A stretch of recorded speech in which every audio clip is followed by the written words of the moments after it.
Hi. Hello again. I know it has not been that long since I recorded, but it feels like it has for some reason. Cause usually people post like weekly, but anyway, whatever. I'm back with another fucking Bill and Ted drawing, cause listen, when I get into something, I get into it. I fucking whole hog it. I don't go in half cocked. So I hope you guys don't mind if there's more like Bill and Ted stuff or some other thing that I'm like super obsessed with. But with this painting, I'm actually very I'm very proud of this one. Actually, I really was unsure about it. I was really not sure how it was gonna come out, but I think it all came together in the end. So before I even talk about like the fucking subject, which I hope isn't too depressing for you guys, I'd like to talk a little bit about the process of this, because I think that's always very important. So if you're not interested in hearing about the process, then you can just like woohoo and skip to like when I talk about it.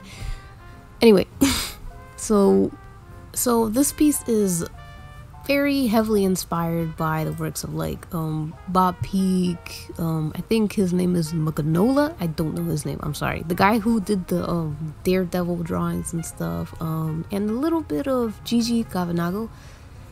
I've talked about him before. He's like my favorite contemporary artist. But yeah, for this piece, I was really going for something that was a very vertical, I guess you could say, yeah, a very vertical composition. And I believe it was taller. No, I actually shrunk it at first, or I cropped it so it wouldn't be so vertical. But then I'm like, you know what, I actually really like how, long it is, so I decided to keep it.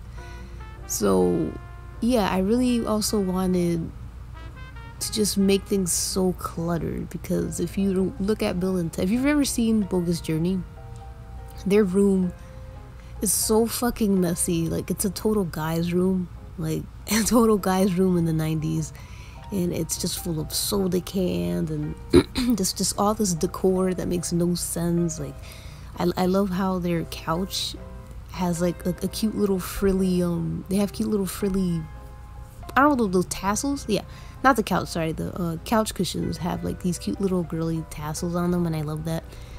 I don't know if I'd call them girly. They're like grandma looking kind of decor on the couch cushions.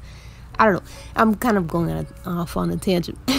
But I really like how cluttered and mixed, and it doesn't make sense, so I really wanted to capture that, because I personally love just packing in a shitload of like items and posters and stuff in a drawing, because I feel like even if you don't know how to draw backgrounds like me, I think the more you pack in, the more you can get away with it, and I think I did. But I also wanted a nice intimate moment, because I mean, they're two dudes, they're sharing an apartment together, they're adults, they're 21, and there's got to be moments where they're like, nice, we're alone, we're both handsome, like just a moment, little slip of a tongue here or there, I just like that. And I don't know what's gonna happen in this piece. It's up to you. That's what makes it exciting. But yeah, I think I've captured the intimacy pretty decently. I wish I did more stuff like this, because I love romance in fiction. It's so fun, especially with Bill and Ted, which is it's two characters people usually wouldn't put in a romantic situation, I guess, if you're boring. But but yeah, what made this really challenging was that I worked with a color palette I never worked with, which are like cool, very cool muted colors. I hate cool palettes. I hate them. They don't appeal to me at all. But I really wanted to challenge myself, because I'm like, I want this to look like it's nighttime, and it's not gonna look like nighttime to me if I use a bunch of warm tones. So I had to step out of my comfort zone, and it was so fucking hard, but I think it was worth it, because it it's exactly what I wanted it to look like, almost too much. But yeah, some parts gave me trouble. Like I felt like Bill's hair wasn't blonde enough at first, and then I found out it was probably because the background was like a warm tone, and then it just blended in with the blonde. So when I started to surround it with more cool tones like purples and blues and periwinkles, it really stood out as blonde. I love color theory. Also with his leg, it was too pink. So in order to harmonize Ted's red of the shirt and Bill's pink leg, I had to basically just kind of like put it all around the room, like little hints of pinks around, and I think it really brought it all together, really harmonized it. So yeah, learned a few things. Again, going back to the Bob Peak influences, I really just love how layered his stuff looks. Like if you look at there's a little piece where it's like a woman, and she's like wearing a sari, I think, or a sash, and there's like red, everyone's like red around her, and I just love how you can see the undercolor. This was clearly drawn on either red paper or red colored paper, and you can see that he colored over it, and it just peeks from under, and I am obsessed with that. So I really wanted to do that with this piece. So I ended up just I used an undercolor, like a pinkish undercolor, a really dusky pink undercolor, and then I colored over it with a slightly smaller brush so that it would peak, because if you use a big brush it's just gonna cover it, and I'm like, no, I want it to show. So yeah, so I did that, and I really think, let me just look at it again. But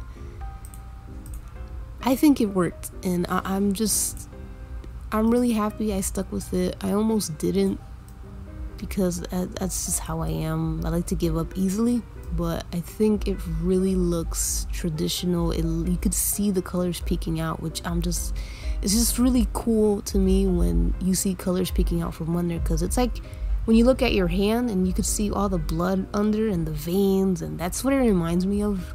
I don't know if that sounds weird, but anyway, yeah, that's pretty much it for this piece. Like, you know, in terms of explaining the piece, like the line art was also Bob Peak inspired.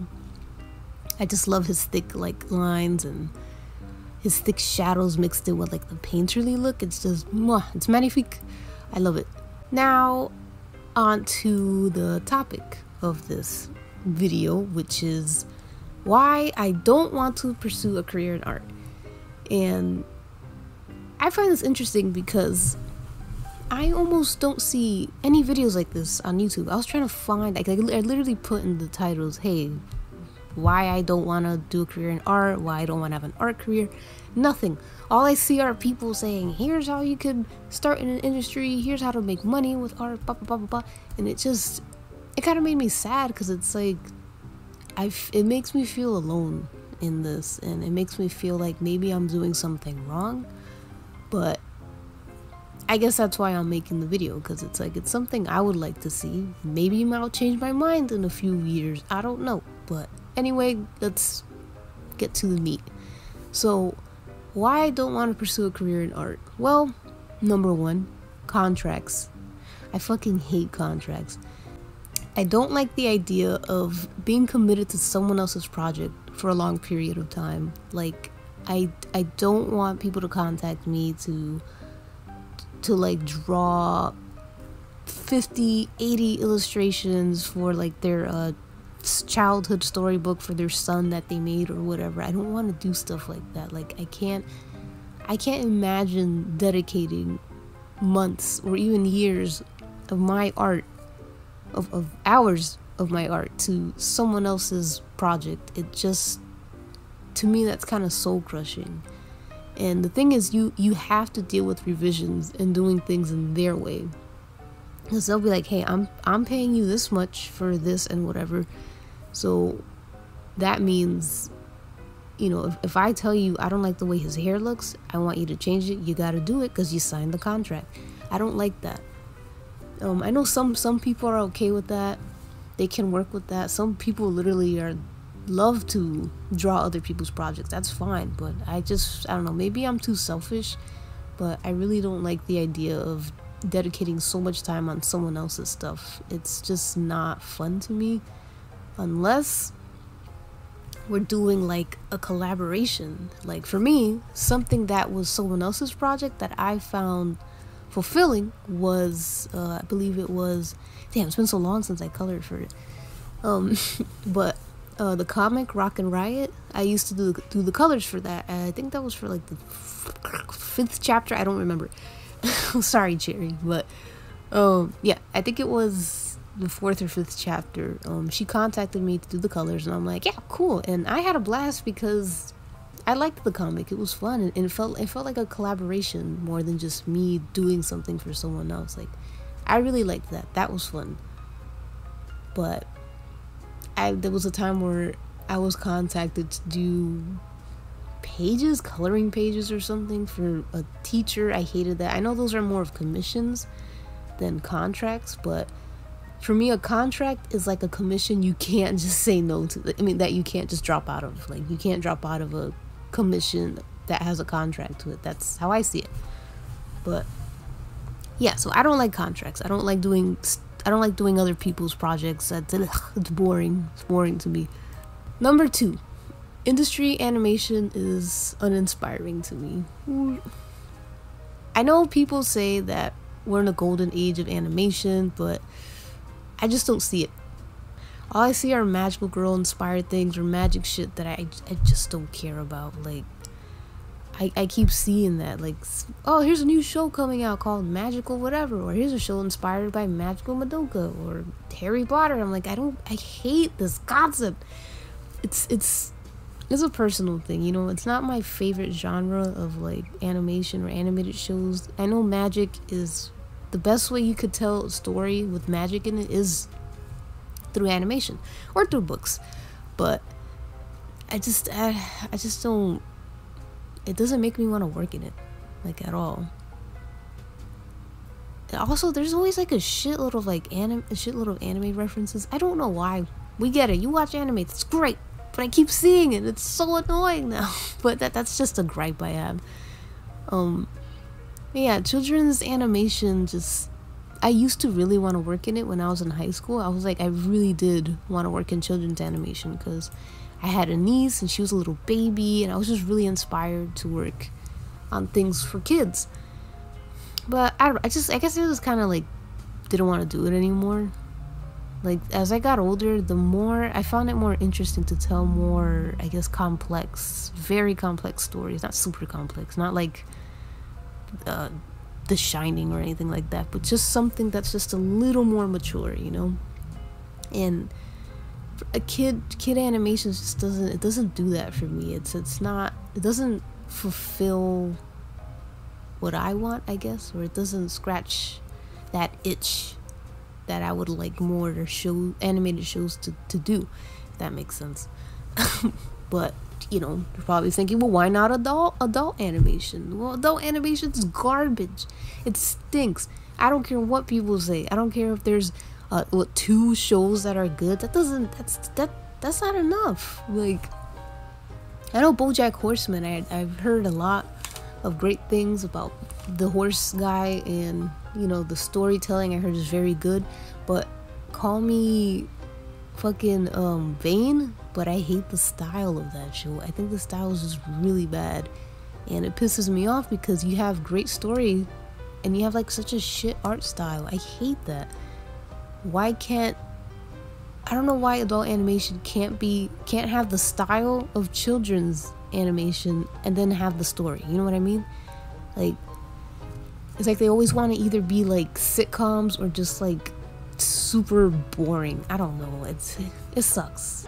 Like, for example, there's this show called Super Magical Girlfriend Squad. I don't know what it is, but the good news is, you know, it has 2 characters of color and it's really cool, and then they're both gay. I think it's like it has a canon transgender character and it has a black female character, and it's like cool, bare fucking minimum in my opinion. All right, we have that, but then you see the show and it's supposed to be an adult cartoon, and it feels like it was written by 16-year-old girls, you know, not adult women, 16-year-old girls, and I fucking hate it. Like, it's like, why does adult animation always have to result to these stupid fucking tropes? I hate it. Like, there's a scene where it's inspired by fucking magical girl anime. I sound like an asshole, but I just hate this trope. But it's inspired by magical girl anime, so they have to have like objects that help them transform, I guess. So one of them has birth control. Wow. Fucking birth control, not even something that's like symbolic to them as a character, it's just fucking birth control. And then the other one is their fucking bong that they call bong selic. I can't watch this show, guys. I can't do it, even though I still stick around because it's one of the few adult animations that don't feature like the plain white looking dude. I guess I don't know why I watch this anymore. I guess I'm just hoping something good will come out of it, but it's just disappointing. It's another reason why I find no inspiration in working, or I feel no urge to work in animation, especially adult animation, because there's just nothing there. You could tell that they don't take it seriously, and it crushes me. It crushes me so badly. It's the same for animated movies. Like, don't get me started on animated movies. Like Pixar and Dream, whatever. It's just nothing. There's nothing that makes me want to say, hey, I want to work in that. Like, it just doesn't, and it makes me kind of sad. I don't want to sound like a complete cynic, but I just feel like the industry right now in animation could be so much better, especially in times like this where we have a pandemic. Do you know what kind of stories you could tell in animation? So many. But I can go on about this, so I'm just gonna move on. But yeah, I don't see myself working in animation or lending my art to animated movies or TV shows or any of the sort. I am sorry. Like, for me, when I started finding out that Pixar or DreamWorks, like, you would see the concept art, and the concept art is incredible, and then you see the movie and it's like shit. And to me, it's like, why am I gonna spend so much time dedicating hours of my work into creating such innovative stuff, like character designs or scene designs, and you see to have it pretty much get tossed aside for the blandest shit ever. Like that new movie, what is it called? I don't know what it's called. Raya. Like the character design looks boring. It's the same fucking design over and over and over again, and it's just making me go bananas. I can't work in an industry like that. I'll go crazy. Alright, number 3, burnout. There's always a saying, you know that saying where they say, do what you want or do what you love as a career and you'll never work a day in your life or whatever. And some guy is an artist and he's like, I'm gonna paint for a living, and he paints for a living and everything's okay and he's making lots of money and he's fine. That is absolute crock. That is crock. I'm trying so hard not to sound so mean, but it's a lot of frustration, I guess, I've been building up. But anyway, it's the crock of shit. The point I'm making is you do work. No matter what you do as a career, it's work. Because we live in a society, folks. We live in a capitalistic society where your worth is based off of the work you do. Does that make sense? Yeah. So if you're not drawing, if you decide your art is going to be your career, if you're not drawing, you're not making money. If you're not posting art, you're not making money. And I can't do that, because that will absolutely fuck me up. Imagine the ability of you having a roof over your head, depending on what you put out, if it's successful enough. That's really anxiety inducing. And it's really depressing when your art becomes your career. And to me at least, I feel like you start to think about well, what is that people want to see? What do they want to see from me? What's going to make me more money? Because you do start to think about that. There's no way you don't. What if you're selling t-shirts and you think, well, people like when I draw the Punisher. I don't know. But I really want to draw Sailor Moon. But I'm going to draw more Punisher art because that makes me money. Because people like that. You eventually start to just churn out whatever, anything that people like enough in order for you to make money. And that doesn't make you a bad person. That just makes you someone who needs money, who needs to eat. But to me, that's soul crushing. And that causes burnout. I remember I tried to do that. I think back in last year around this time, I tried to do a career in art because I was fired and I needed money. And, you know, I was like, all right, I'm going to do a career in art. I'm going to focus. And I ended up getting so stressed out because I just kept thinking, why aren't people liking this? Why aren't people liking that? I'm trying my best and I'm not posting enough, or they're not. It's just a bunch of shit that just kept going in my head, and it brought me so much stress because I just wasn't making enough money with my art. It was pathetic. It wasn't pathetic, but it felt pathetic. And right now, I don't know if that's what I'm doing because I'm also not working again, but I don't have that mindset anymore of this is my career now and this is what I gotta do, because it just causes so much burnout. I wouldn't be able to create anymore if that was the case. It's just so depressing. This is sounding really depressing, but you know, it's just how I feel. Alright, so, well, what do you want? How will you make your money? Listen, I'm gonna be honest with you. I don't fucking know. I know people online like to tell you how to make it in the big city, how to manage your finances, how to be an artist, how to do this, how to do that. This is how I make my money. This is how I do this. I'm gonna be honest with you 100%. I have no fucking clue how to do any of that. I have no savings. I have no plan. I don't know if I have a future, but on a lighter note, so this doesn't sound so depressing. On a lighter note, I simply don't think we have to do any of that. I mean, come on. I'm gonna be an optimistic pessimist here, where look at our future. It's bleak, folks. We are millennials. If you're a millennial listening to this, we are millennials, or Zoomers. I consider myself a zillennial, but it's impossible to save. It's impossible to save. I hate when people tell us, save your money, you'll be fine. No, it's hard. It's impossible to save when you constantly have to spend money on groceries or emergency stuff. It's very hard. Fuck that shit. I don't know what I'm gonna do as a career. I don't even have a career planned anymore. But I know what I want to do right now. And what I want to do right now is I want to make whatever the fuck I want to make. I want to make art that makes me happy. I want to make art with other artists. Artists. I can't say that word. Other artists. I want to have fun. I want to have fulfillment. And right now, drawing this, or whatever else that makes me feel good, makes me feel like I'm doing something worthwhile.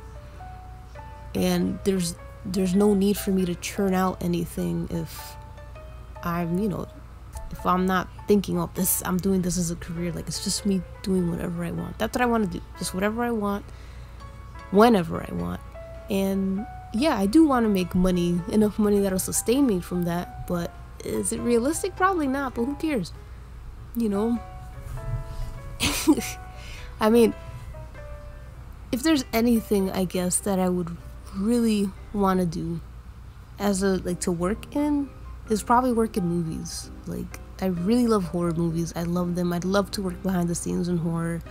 I would especially love to work in a John Wick film. Oh my god. Like, if they would hire me to do like a few storyboards or the poster for it, that would be literally a dream. I could die after that.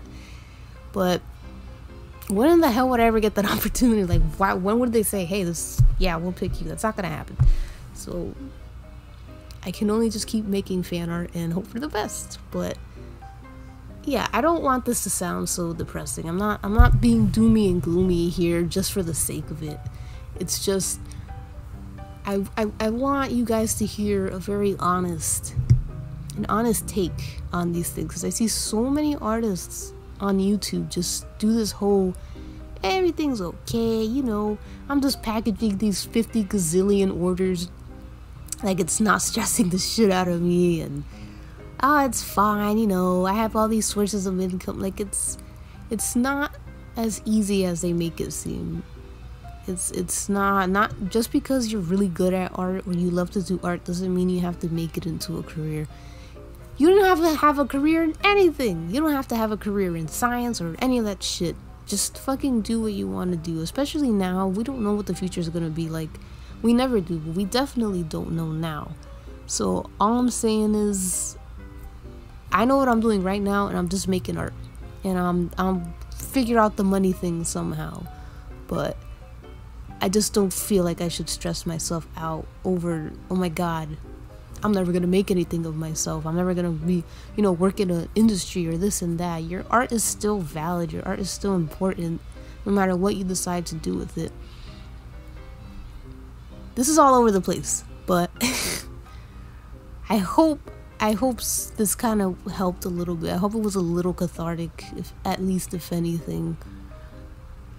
I just, you know, I wanted it to be more, I guess, positive or have a direction, but right now I'm pretty directionless. So maybe I needed a video like this that is just all over the place, so I could just listen to it and be like, okay, you know, maybe someone else needs to hear something like this. I don't know, but at the end of the day, I just want to keep making art, and I hope somehow my way will sustain me enough. If not, I don't know, who knows.